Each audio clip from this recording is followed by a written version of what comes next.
Bom, gente, estamos gravando. Antes de começarem a apresentar, se alguém tiver alguma coisa contra a publicação do vídeo no YouTube ou no Classroom, coloca aqui no chat, por favor.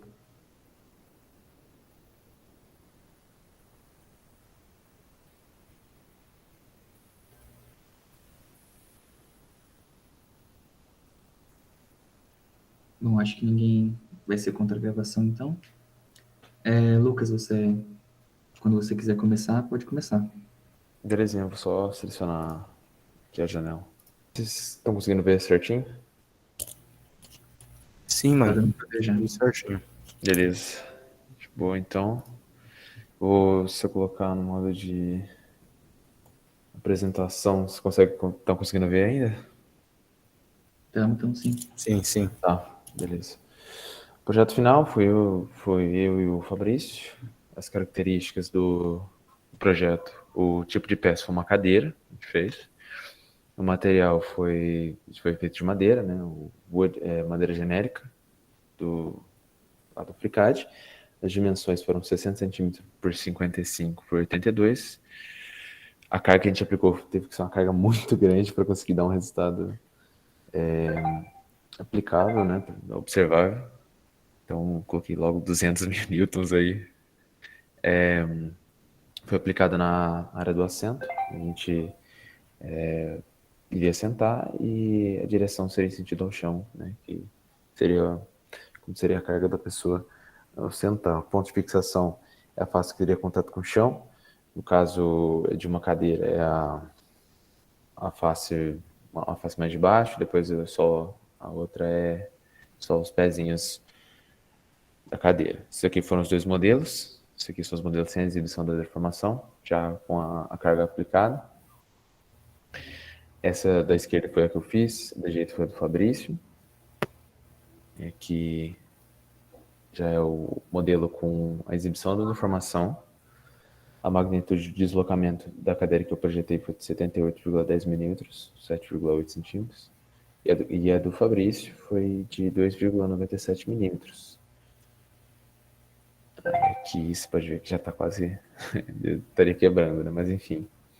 Conclusão é que a cadeira que melhor apresentou o resultado foi a do Fabrício. O critério de escolha foi a magnitude de deslocamento, que foi bem menor, a da cadeira do Fabrício, com a mesma carga, né? Com a mesma fixação e tudo mais. O desempenho da cadeira do Fabrício ele se destacou porque essas quatro perninhas, esses quatro apoios, eles distribuem melhor a carga aplicada no assento. Aí, no caso, se fosse haver uma melhoria no projeto que eu fiz, eu teria que adicionar hastes de apoio entre a base do assento e a face de contato com o chão. No caso, seria nesse meio, sabe? Nesse gapzinho que tá aí, eu teria que colocar algumas hastezinhas para dar um reforço. Agora, o ponto de destaque de estresse, principalmente, foi a face interna, que é da conexão entre o assento e o apoio do chão. Então, a ruptura ia acontecer aí, caso fosse haver uma ruptura. E também na parte da frente, mas o mais agudo foi a parte interna. Agora, na cadeira do Fabrício, vocês podem ver que mesmo com a mesma carga e tudo mais, o ponto maior de tensão seria só a conexão da face interna ali, que está bem destacadinho em vermelho. Então, a ruptura iria correr ali, mas ainda assim ainda está bem distribuído. Conclusão, no geral, é isso. Ok, Lucas. Ficou bem legal. Tudo certinho. Belezinha. Obrigadão. Igor, seu grupo vai querer apresentar agora? Se puder.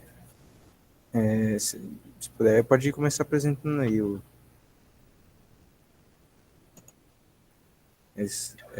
Diogo. Oi, eu vou apresentar a tela, só um minutinho. Beleza. Aqui. Aqui. Beleza. Tá dando pra ver certinho, né? Tudo certo. Beleza, então. Deixa eu botar aqui no primeiro. Tá, beleza. Como já foi meio que falado na última apresentação, então a ideia do nosso grupo foi fazer uma câmara de combustão e uma tubeira de um foguete, que é basicamente a parte onde fica o combustível do foguete e a parte por onde os gases produzidos durante as reações internas são expelidos. Então, aqui está o nosso grupo, foi 5 pessoas. Então tá, aqui. Algumas informações gerais da peça antes de cada um apresentar a sua propriamente dita, assim, né? Então, o nosso objetivo foi montar um molde de 2 partes. A primeira, a câmara de combustão em si, que era basicamente um cilindro menor, e a tubeira, que é a parte que direciona os gases. Então, a gente definiu uns parâmetros, então, que o total, a altura total da peça tinha que ficar entre 20 e 40 metros, e ela era para ser feita desse material aqui, esse aço aqui. E a gente determinou uma pressão interna que para dentro da câmara era de combustão era 1.200 megapascal, enquanto para a parte da tubeira era 1.000 megapascal. Daí todo mundo seguiu os mesmos padrões e só mudou o design da peça, né? Então aqui, o objetivo foi verificar se a estrutura aguentaria a pressão durante a decolagem sem danificar o sistema, a peça como um todo. Então, começando pelo meu projeto. Aqui estão as informações básicas dele, a altura máxima, 25 metros, a altura só da tubeira, 12 metros, o diâmetro grande, o diâmetro maior, o diâmetro menor, e a diferença de espessura. Eu coloquei uma espessura maior na parte da tubeira, porque é onde a pressão, a dilatação ia ser maior. Então, eu coloquei uma espessura maior para aguentar mais, ter uma resistência um pouco maior. E ali tá os resultados, como fator 1 na segunda imagem, e como fator 5 na última imagem. A primeira imagem, ela tá sem fator nenhum, só para ter uma noção de como era a peça antes. Então, deu ali um deslocamento de 1,5 metro, mais ou menos, né? E esse deslocamento corresponde a 12% em relação à altura da tubeira, e em relação à altura total da peça, dá 5,8%, 6%, uma porcentagem relativamente baixa, né? Então, esses foram os resultados da minha peça. Bom, agora falando da minha, eu deixei a informação errada ali, já que a gente tinha colocado um parâmetro de 20 e 40, mas eu já atualizei na apresentação, que era em torno de 40 metros a altura da minha câmera. A altura da tubeira está certa ali, 29 metros. O diâmetro grande, que é relacionado à tubeira, é de 13 metros, e o menorzinho, que está ligado à câmera, chega a 7 metros. A espessura é bem maior, é consideravelmente maior que a do Joe, que ele acabou de apresentar, e para ter alguma diferença nos resultados, quando a gente fizesse a análise da peça, e a espessura eu não mudei tanto assim, a espessura interna, porque eu não via a necessidade, já que ia ser a câmara de combustão e a parte que ia de fato pegar fogo ia ser a tubeira. E a dilatação máxima, aproximadamente 1,30 m ali, que é a informação que ali não está atualizada, infelizmente. Eu acabei colocando a informação errada. Pode passar, por favor. Comparando vendo assim, a árvore que eu montei, da peça, antes de colocar na análise. Passando, por favor. Aí, já colocando em análise, colocando as devidas pressões dentro, a devida pressão dentro, tanto da tubeira quanto da câmara. A gente colocou os seguintes resultados, por favor. Pode passar. Não tem muito o que falar aqui. Mudando as duas partes, dá para ver que tem uma diferença significativa, mas nem tanto quanto a do Diogo, que acabou de apresentar. A câmara de gás é consideravelmente maior, e aquela parte que conecta a tubeira com a câmara de gás é um pouquinho mais fina. Indica a espessura, que eu não cheguei a medir, mas ela estava em torno de 1 metro, alguma coisa assim. A altura, como eu ali falei, era em torno de 20, 40 metros também, só que eu deixei a informação errada. O material mesmo, a gente procurou ter o mesmo material para fazer uma análise mais precisa e conseguir comparar os resultados de cada um. A pressão interna, coloquei 1.200 megapascal na tubeira, e na parte interna da câmera 1.000 megapascal. Não, ao contrário. Eu acho que eu acabei de trocando as informações. 1.200 na câmera e 1.100 1.000 megapascal na tubeira em si. Analisando a peça, colocando na análise, a gente ouviu uma certa diferença quanto aos fatores que a gente foi mudando. E foi da seguinte maneira. Pode passar de slide, por favor, Diogo. primeiro, aplicando a deformação no display em magnitude, no fator 0, aparentemente nenhuma mudança. Aí para o próximo fator, fator 10, já teve uma diferença significativa. Pode passar a slide, por favor. Que dilatou, dilatou tanto a tubeira quanto a câmara de gás, mas na câmara não é tão perceptível assim. Mas na tubeira dá para ver como se ela estivesse virando um copo, uma taça, tecnicamente. E passando para o próximo fator de avaliação que eu coloquei, foi 20, que ela dilatou consideravelmente, mas nem tanto quanto eu esperava, pelo menos. Eu pensava que ela ia dilatar mais.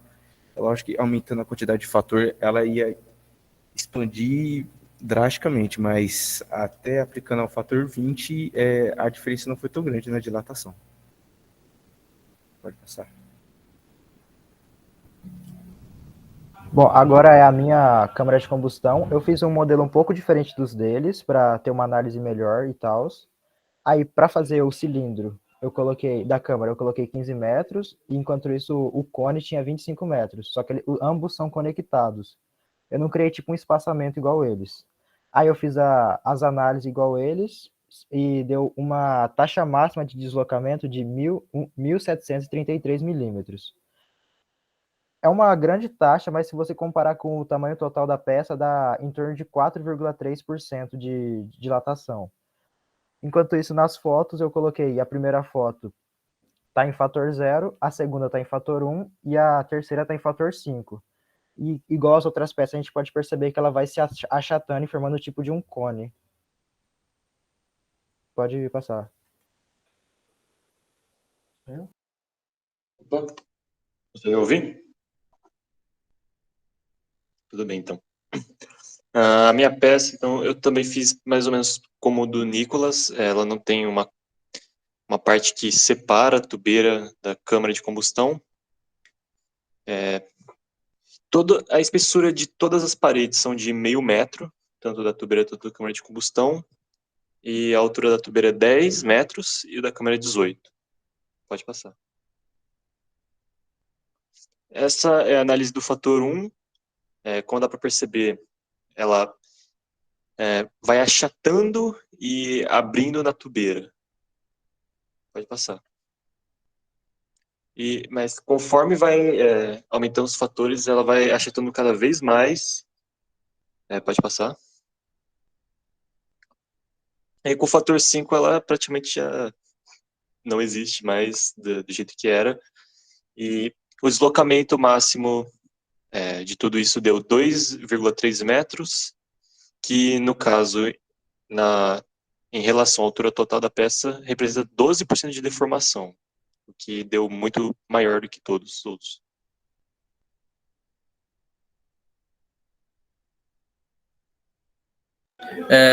Então, a minha peça, eu fiz um cilindro com uma conexão com um cone no final. O material que eu usei foi o mesmo que os outros demais. A altura da parte da câmera, que seria o cilindro, foi de 25 metros. O diâmetro dela foi de 5 metros. E a altura da tubeira, que é a parte cônica da peça, ela tem 5 metros de altura. No diâmetro pequeno do cone, ele tem 2,5 metros, que é a mesma diâmetro que tem o cilindro. E o que eu fiz foi fazer a mesma análise que eles fizeram com as mesmas forças, para a gente conseguir tirar os mesmos parâmetros. E no meu, eu consegui ver que a minha deslocação, o meu deslocamento máximo foi de 0,742 metros e a minha porcentagem foi de deformação da peça foi de 2,12%. Então, teve uma deformação baixa até, e é isso. Pode passar o slide.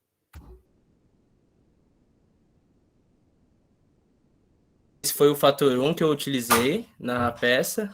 Pode passar. Esse foi o fator 2. E o seguinte, esse é o 3.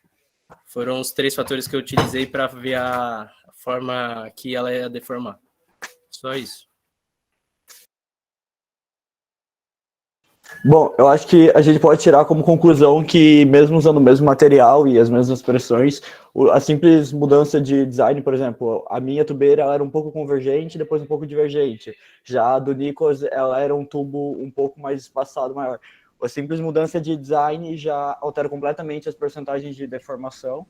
Então é isso que a gente pode concluir, basicamente. Existem outros fatores importantes para levar em consideração quando vai montar uma tubeira e a câmara de gás para combustão e inserção de combustível no foguete, mas é um fator crucial e importante e que é fundamental ser avaliado e, como o Diogo falou, dependendo do design, a deformação no fator é diferente, tem uma diferença significativa para cada tipo de tubeira montada, não importando o material em si.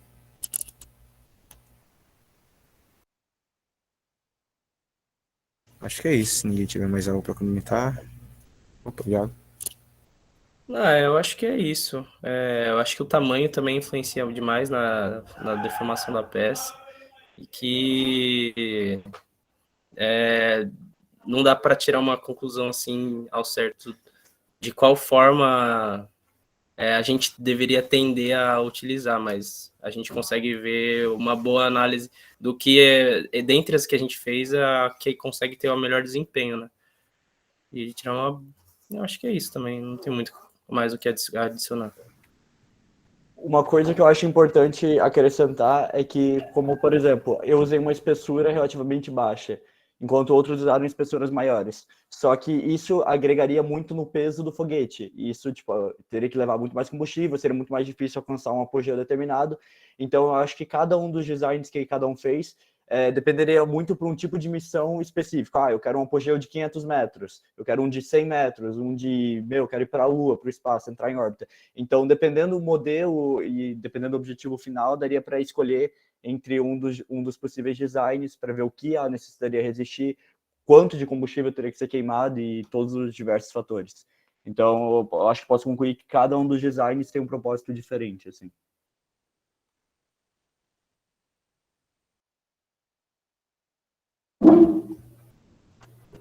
Ok, gente, eu achei bem interessante o projeto de vocês.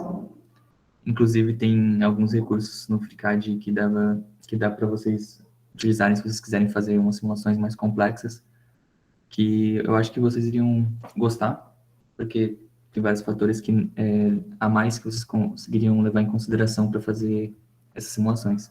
Mas ficou bem legal o projeto de vocês.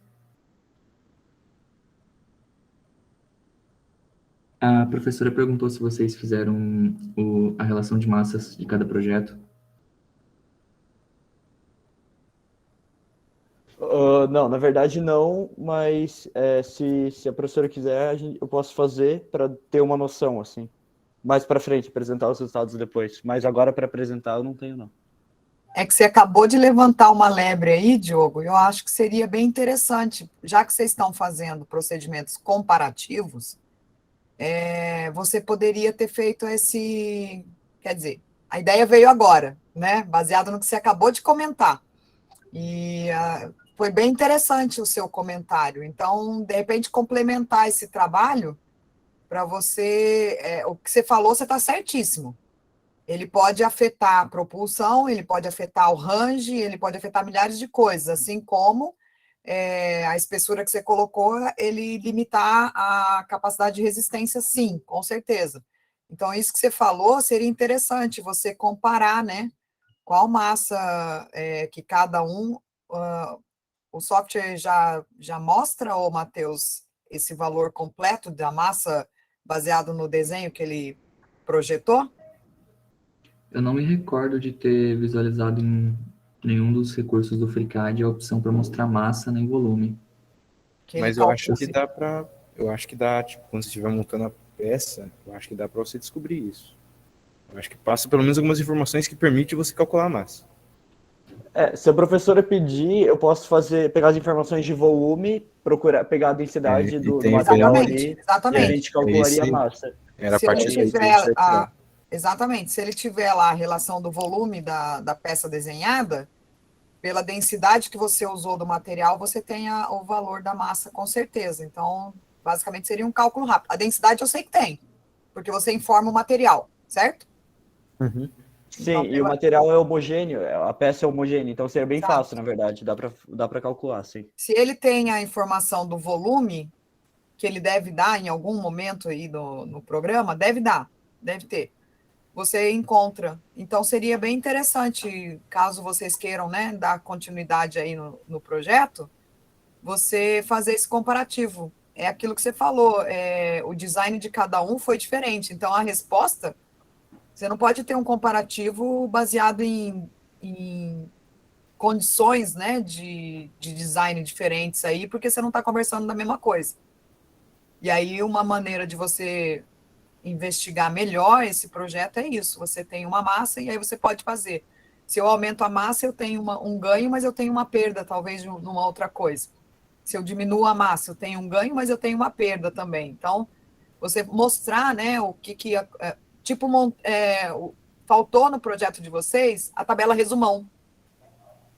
Sim, verdade. É uma tabela de todos os resultados obtidos para a mesma condição, né? Mesma carga que vocês aplicaram, e aí ter um resumão. Para esse material de volume tal, a resposta foi tanto para o outro, e aí você ter esse resumão no final do projeto para fechar.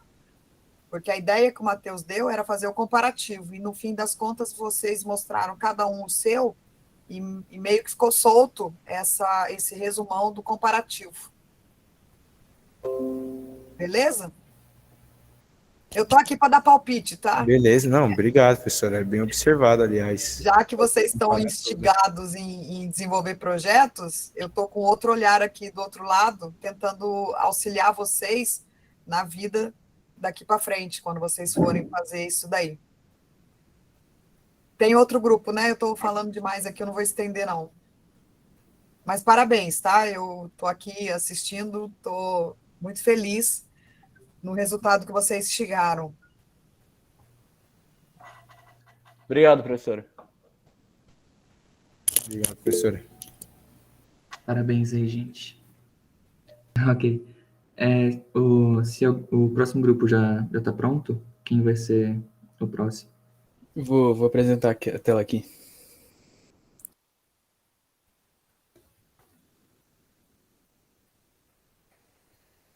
Tá dando para ver os slides aí? Tá aparecendo já. Beleza. Bom, esse é o nosso projeto final, né? Do minicurso. Esse é o nosso grupo, né? Composto pelo Oswaldo, eu, Nicolas e o Guilherme. Aqui a gente colocou um resumo básico das peças que a gente fez.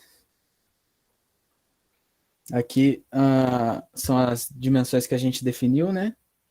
Que a gente definiu alguns máximos e mínimos aí para ter a variação dos objetos, né? E o material que a gente utilizou. E é isso. Opa, tudo bom? Dá para me ouvir? Tranquilo? Tá, tranquilo. Bem, a gente fez uma análise de 3 tijolos variados e um deles foi o tijolo de concreto genérico, que como material ele utilizou concreto genérico dado pelo FreeCAD, um tamanho de 90 por 190 sem altura, 180, sendo comprimento, largura e altura, se eu não me engano, em milímetros. E a função desse bloco de concreto, na realidade, ele é utilizado no âmbito da construção civil, né, para manejo de estrutura. E para isso a gente impôs uma ação a esse tijolo, que foi uma força de 100 newtons paralela a uma das faces, enquanto a outra face oposta ela foi fixada, a gente pôs ela em parada, certo? Então aqui só uma observação que quando a gente colocou o programa para rodar, ele demorou 1.4 segundos para a leitura da quantidade de nós. Então, nos 3 blocos, a gente achou uma quantidade aproximada de 14 mil. Então, é uma quantidade boa para a gente começar a testagem, mas vale ressaltar que a quantidade de nós está relacionada à precisão. Então, se a gente conseguisse aumentar, mais preciso seria, mas a quantidade é o suficiente. Depois disso, a gente colocou o programa para calcular e depois de 6.7 segundos a gente conseguiu colher os dados e a gente conseguiu algumas informações relevantes para a nossa análise. A primeira análise que a gente fez foi a magnitude de deslocamento, né?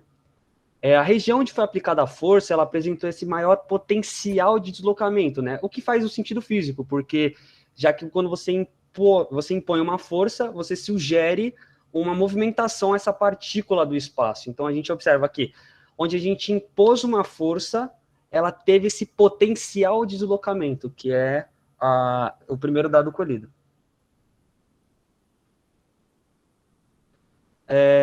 Segunda análise, a gente observou que o ponto no qual a gente fixou o material, ele apresentou maior estresse. Ou seja, a força aplicada na face oposta causou estresse na outra. Então, ela iniciou uma deformação, né, causada pela força aplicada na base do tijolo. Então, isso pode estar relacionado com possíveis fraturas e rompimentos. Isso tem sentido se você pegar um tijolo, colocar ele no chão e forçar para baixo, a primeira parte que vai quebrar é a base da base do tijolo.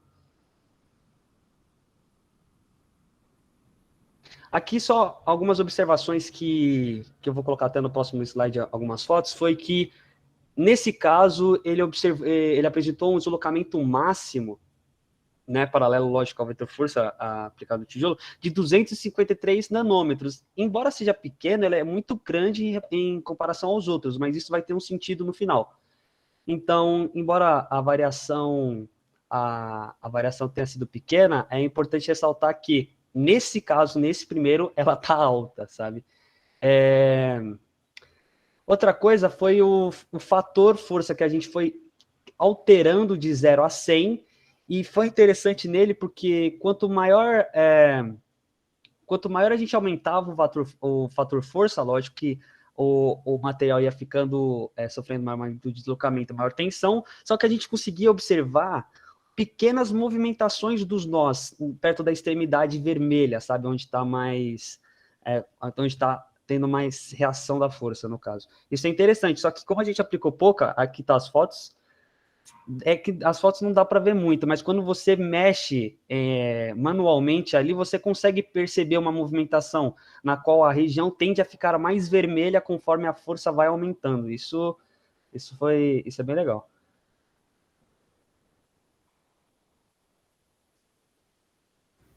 Bom, pessoal, a minha parte foi o tijolo de 8 furos, na qual foi utilizado um material de concreto genérico, no tamanho de 90 por 190 e 190 milímetros, no caso essas são as dimensões do objeto, e o raio dos furos foram de 15 milímetros. Eu utilizei furos quadráticos e não circulares. E a função do tijolo é, na construção civil, quanto mais resistente ele for, maior será o tamanho de uma parede a ser construída, e colocamos uma ação imposta de 100 newtons de força nele e uma fixação em uma das suas faces opostas. Aqui foi um dos resultados que obtivemos da magnitude do deslocamento. O máximo que obtivemos foi 74,46 nanômetros. Foi um resultado satisfatório, pois não foi muito grande, mas também ainda há muito que melhorar no objeto. E a tensão, o estresse causado na peça, que foi de aproximadamente 21,77 kPa, e essa parte está relacionada com a aplicação da força, só que a tensão gerada onde ela foi fixada. Geralmente está naquela região na parte inferior da peça. Bom, eu fiz também um tijolo de 8 furos, eu mudei as dimensões, né? Utilizei o mesmo material, e a parte importante é que o raio dos furos eu aumentei bastante, né? Com relação aos outros tijolos. Também apliquei uma força de 100 newtons paralela à face oposta da fixação, né? E na leitura, nós podemos observar uma quantidade de 20 mil nós, né? O que, como foi dito, vai melhorar a precisão da análise. A primeira análise foi de magnitude de deslocamento, e a gente pode observar que, semelhante à primeira peça, né, a magnitude foi bem grande na face que foi imposta a força. E, como já foi dito, né, como foi bem parecido, isso é coerente, porque tem um deslocamento, tanto é que dá para perceber que, como o Oswaldo disse, ficou bem vermelho, né, o que quer dizer que teve uma variação muito grande ali na deformação. A segunda análise que a gente fez foi de estresse e ficou meio deslocado ali a seta, mas era para ficar mais para o final. Que ali no final, onde tem o ponto de fixação, a gente pode ver que teve um estresse maior, né? Que faz sentido também, assim como nas outras peças, o estresse é maior na base onde foi fixado, né? E a gente pode ver ali que o estresse máximo foi de 844 Pascal, que não é muito grande, né? Mas comparado às outras peças.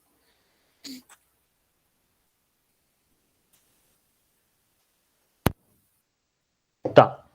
Então, após a análise de todos os 3 tijolos, o que a gente conseguiu concluir? A gente conseguiu concluir que, em todos os tijolos, a aresta inferior da face da base, na qual ela foi utilizada como ponto fixo, ela apresentou maior desgaste, o ponto de tensão, então onde provavelmente geraria tensões, aliás, rupturas e falhas.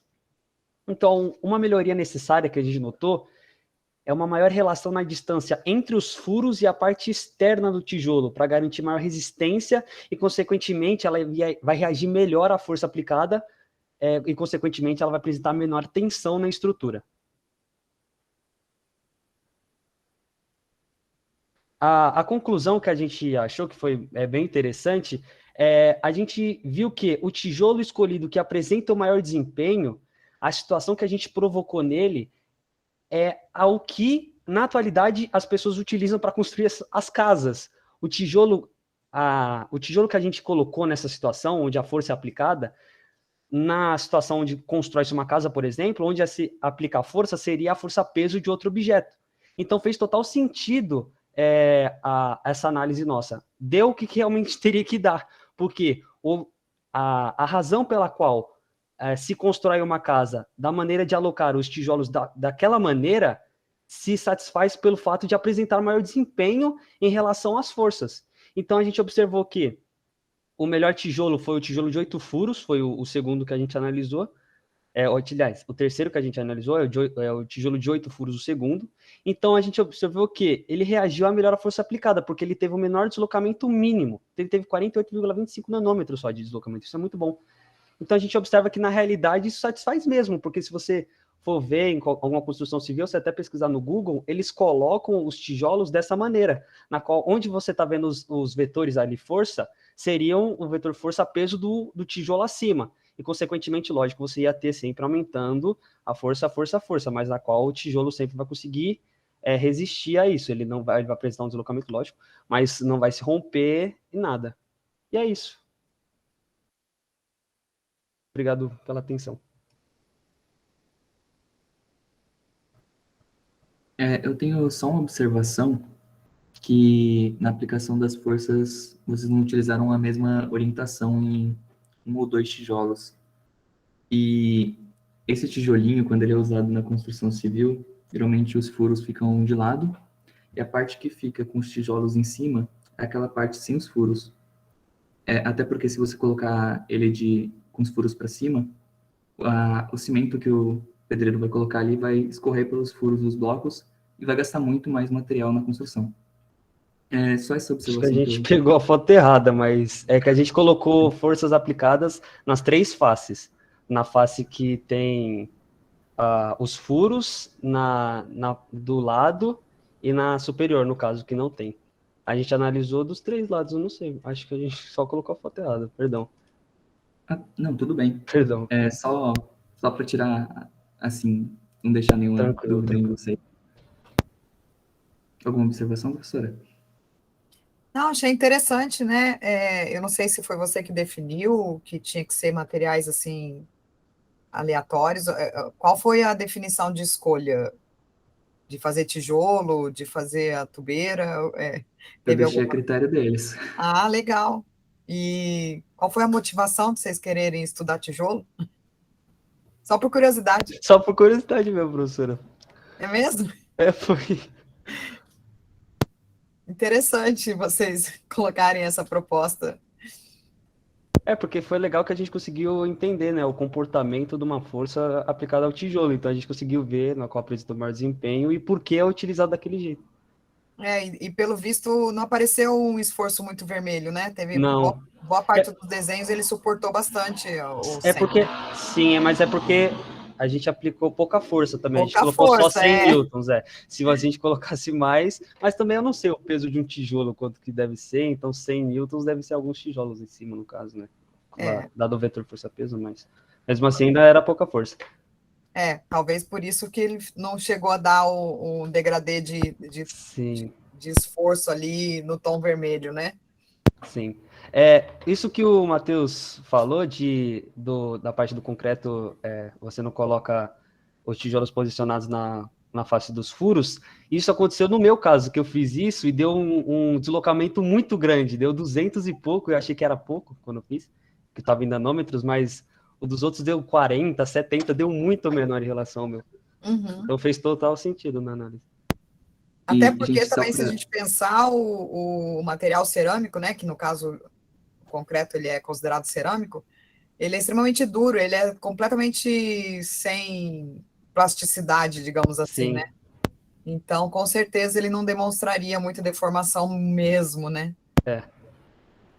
Eu ia comentar sobre isso agora. Ele Tipo, nem se dá... ele apresentasse um deslocamento um pouquinho maior, você já poderia dizer que ele rompeu ali, né? Porque ele o FreeCAD não vai Exatamente. Com certeza.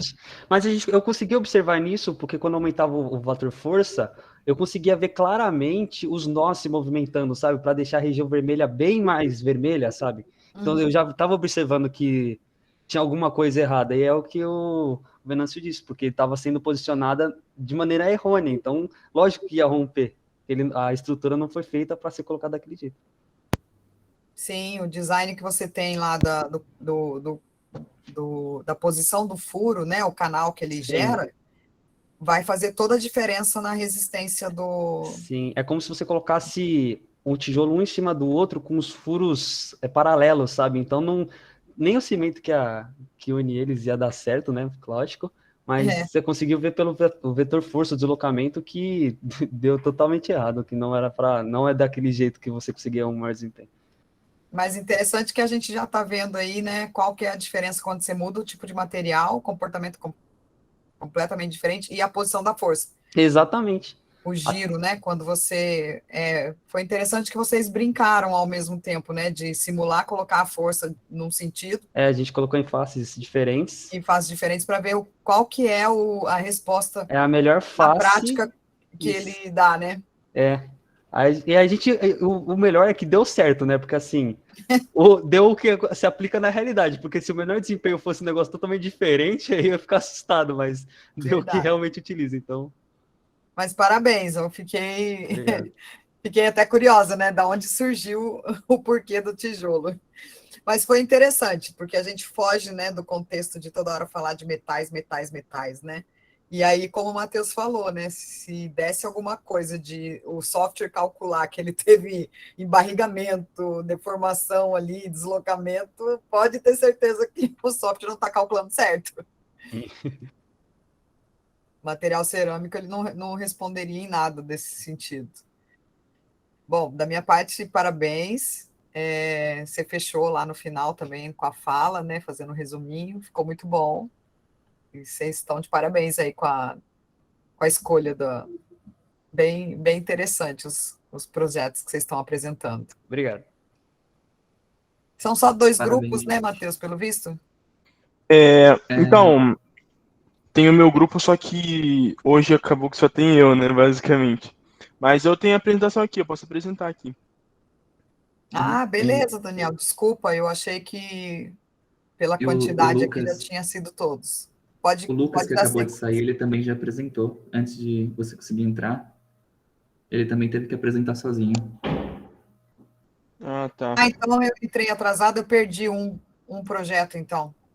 É, Tá, mas ainda falta um, então, né? Então se fechou não em me engano, 4, falta só Matheus, um foi isso? agora. Isso. Perfeito, então. Bom, gente, boa noite. Esse é o nosso projeto final, né? O grupo é composto por mim, pela Aline e pelo Vinícius, que não estão aqui hoje. Mas hoje, basicamente, eu queria trazer para vocês a gente pegou como base o suporte de fixação para estantes, né, que a gente tinha desenvolvido em algumas atividades anteriores. E aí, para que a gente pudesse fazer a análise, né, a gente supôs alguns padrões, né, a gente supôs com material alumínio 6061T6, né, essas dimensões de 10 a 100 milímetros, a carga aplicada de 100 newtons, e aí a gente supôs também que esse suporte estava na superfície de contato com a parede, né? Ou seja, ele está preso na parede, tá bom? E aí a gente pegou 3 peças com designs diferentes, e aí a gente tem o nosso primeiro suporte de fixação, que é esse aqui, que é um pouco similar a uma das atividades, mas com algumas mudanças no design. E aí a gente submeteu ele a alguns testes, né? O primeiro teste que a gente fez com ele foi fazendo essa análise de deformação e deslocamento, né? Como a gente montou um histograma dele, e aí quando a gente montou o histograma dele, a gente percebeu que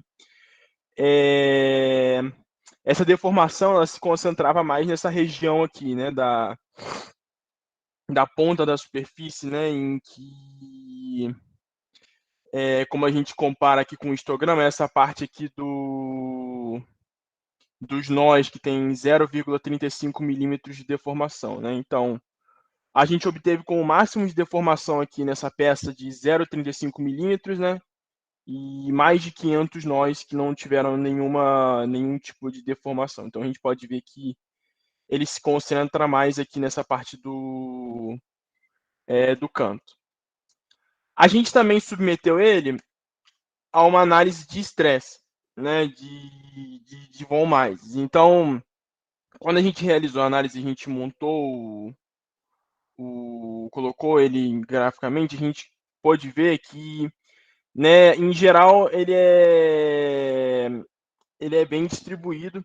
Apenas em algumas áreas, como por exemplo essas daqui, são algumas regiões que têm um maior estresse, ok? A gente pegou como uma segunda peça esse suporte de fixação aqui. Vocês podem ver que o design dele é um pouco diferente quando compara com o do suporte 1. E aí a gente fez com ele algumas análises também. A gente fez com ele as mesmas análises, né? Como vocês podem ver aqui, a gente fez uma análise de deformação e deslocamento. E aí a maioria dos nós, né? A gente teve o máximo de deformação de 0,001 milímetros, né? Aqui mais ou menos essa região aqui. E aí, quando a gente analisou a figura, a gente pode ver que, né, essa deformação ela se concentrava mais nessas partes aqui do canto também, né, semelhantemente ao que havia na peça 1, tá bom? E aí, além disso, a gente submeteu ele também a uma análise de estresse, tá bom? E aí, quando a gente foi fazer a análise dele, a gente viu que geralmente nessas partes aqui dos furos, né, como vocês podem estar vendo aqui, são regiões em que tem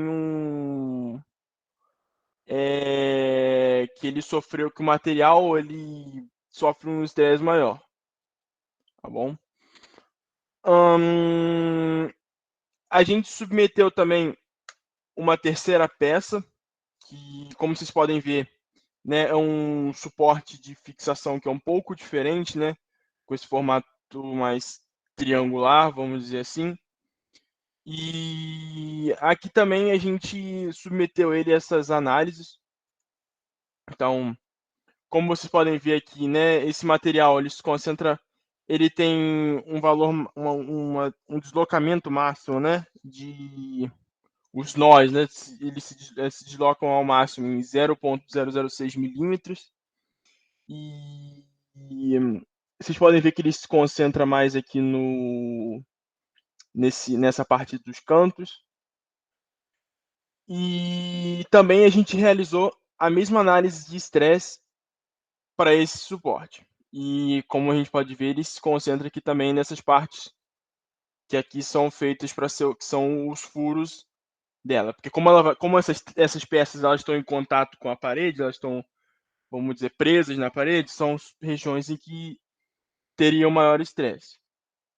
E aí a gente fez uma análise comparativa, né, comparando esse suporte de fixação com esse e com esse. E aí a gente, comparando esses três, a gente chegou numa conclusão de que a peça que tem o melhor, dentre todas essas, a peça que tem o melhor desenvolvimento mecânico seria essa peça 2 aqui. Tá certo? Dado tudo isso que a gente, todas essas análises dos histogramas e da análise de estresse que a gente fez aqui. Tá bom? Então, é isso, basicamente, que eu queria apresentar para vocês. Esse foi o projeto do meu grupo.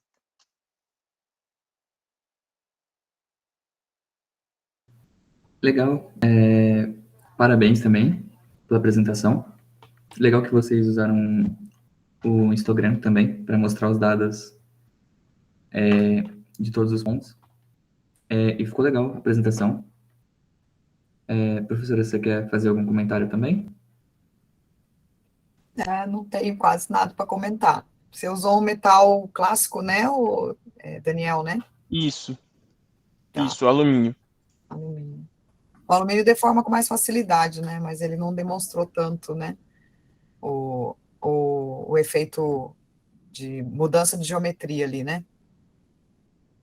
Sim, exatamente. Aqui a gente foi fazendo algumas mudanças principalmente na geometria, né? Como vocês podem ver aqui, né? Esse, né, tem uma geometria um pouco mais triangular. Esse aqui, né, que a gente foi fazendo principalmente mudanças no design, né? E a gente percebeu que não teve muitas mudanças, né? No geral. Também teve o mesmo caso, né, da tubeira lá, que você teve alguns que a espessura do suporte, no caso, né, o formato cantoneira, por exemplo, aí, né, se você olhar, teve um que ficou com uma diferença de espessura bem diferenciada, né? Sim, Eu acho que é esse que está na tela agora, Esse aí que inclusive. está aberto mesmo. Esse aqui mesmo. É. Exatamente. E a outra diferença que deu para perceber é que vocês colocaram o travamento, né? Com condições assim bem diferenciadas. Ó, esse aí tá com um único travamento no centro. Isso. O outro, ele tem 3 ali. Esse daí tá com travamento pequenininho, mas ele usou uma chapa grossa, né? E o último lá, acho que tem 3 travamentos, não foi isso? Isso, exatamente. Exatamente. Bem Vocês não interessante. chegaram a habilitar a função mostrar, né? Para ele mostrar o deslocamento, né? Oi? Quando você usa essa opção para mostrar, ela é no resultados. No pós-processamento, ele não mostra o deslocamento. É por isso que ele não está mostrando visualmente o quanto a peça se deformou. Então, sim. Então, se vocês quiserem ver o quanto que a peça se deformou, tem duas aí que elas estão com uma deformação muito pequena, acho que nem vão conseguir ver ela sem aumentar o fator. Aquela que está com a espessura mais fina, vai dar para ver mesmo com o fator pequeno, porque eu acho que ela deslocou, se não me engano, quase 1 centímetro, ou foi sem pressão? Acho que era quase 1 milímetro, né? Isso, aqui é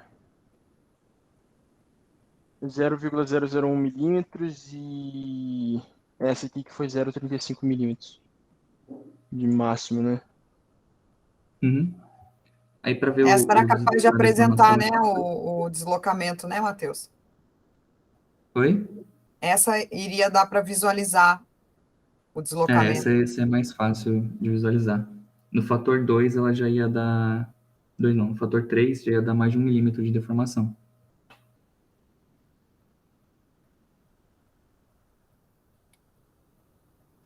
Só Essa seria que quase.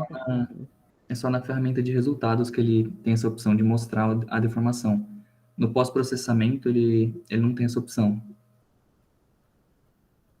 Ficou legal. Ficou muito bom, é.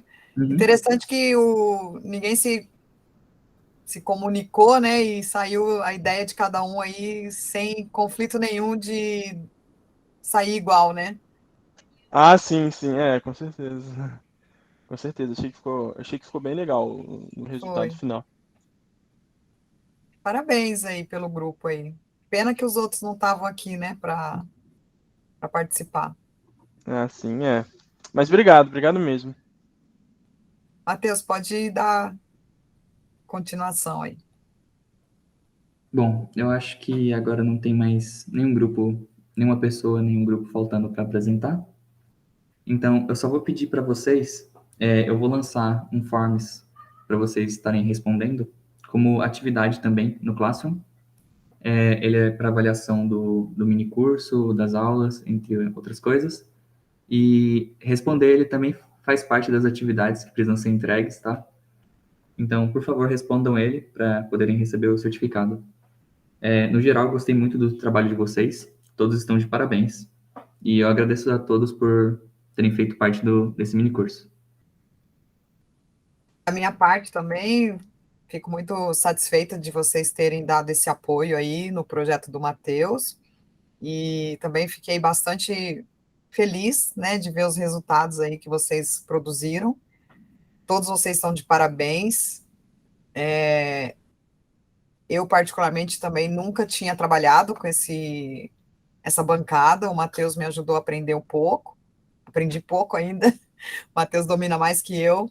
E fico muito satisfeita com o trabalho que o Matheus desenvolveu, o empenho que vocês tiveram. Sei que vocês estão em jornadas aí de muitas atividades, mas acho que valeu a pena para vocês terem esse extra, né, nas atividades de vocês. Espero que possa ser útil, né, no futuro ou em qualquer outra situação que vocês venham a usar. E parabéns mesmo, realmente vocês chegaram no final, isso não é para qualquer um. E fico muito feliz aí de poder contar com alguns alunos aí interessados. Desejo uma boa noite para todos e respondam forms aí do Matheus. Gente, um bom fim de semana para vocês, um abraço bem grande, se cuidem e até mais. Bom, gente, até mais. Bom final de semana para vocês.